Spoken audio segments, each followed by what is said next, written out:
আমার কন্যা সন্তান অনেকটা মরার মতোই, বেঁচে থেকেও সে নেই, তাকে এখন ওষুধ দিয়ে ঘুম পাড়াইতে হয়। আমার বলার আর ভাষাও নেই। তৌকির একা মরেনি, আমার মেয়েটাকেও মেরে গেছে, এভাবেই বলছিলেন নিঝুমের বাবা।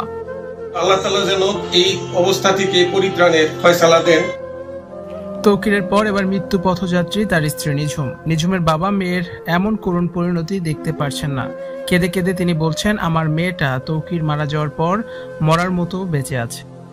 তাকে প্রতিদিন ঘুমের ওষুধ দিয়ে ঘুম পাড়াতে হয়। আমার মেয়েটা মনে হয় আর বাঁচবে না। আমি বাবা হয়ে মেয়ের এই অবস্থা আর সহ্য করতে পারছি না। 2 সপ্তাহ হয়ে গেছে বিমান বিধ্বস্ত হয়ে মারা গেছেন পাইলট তৌকির ইসলাম সাগর। তৌকির যেন শুধু একা মরেননি, মেরে গেছেন তার সদ্য বিবাহিত স্ত্রী নিঝুমকে। স্বামীহারা সুখ বয়ে বেড়াচ্ছে নিঝুম। সবাই স্বাভাবিক হতে পারলেও নিঝুম স্বাভাবিক হতে পারছেন না। এক কাপড়ে আছেন নিঝুম, সবসময় আহাজারি করেন আর চোখ দিয়ে তার পানি ঝরে।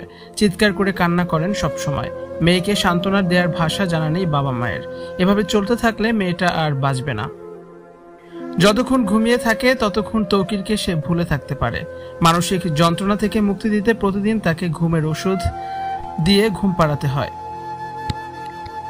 চোখের সামনে মেয়ের এমন নির্মম পরিণতি বাবা মা কিভাবে সহ্য করতে পারবে? নিঝুমের বাবা বলেন, আমার মেয়েটা এখন বেঁচে থেকেও মরার মতন, তাকে ঘুমের ওষুধ দিয়ে ঘুম পাড়িয়ে রাখতে হয়। আমার বলার আর কোনো ভাষা নেই। মেয়েকে নিয়ে এমন আর্তনাদ করছেন নিঝুমের বাবা।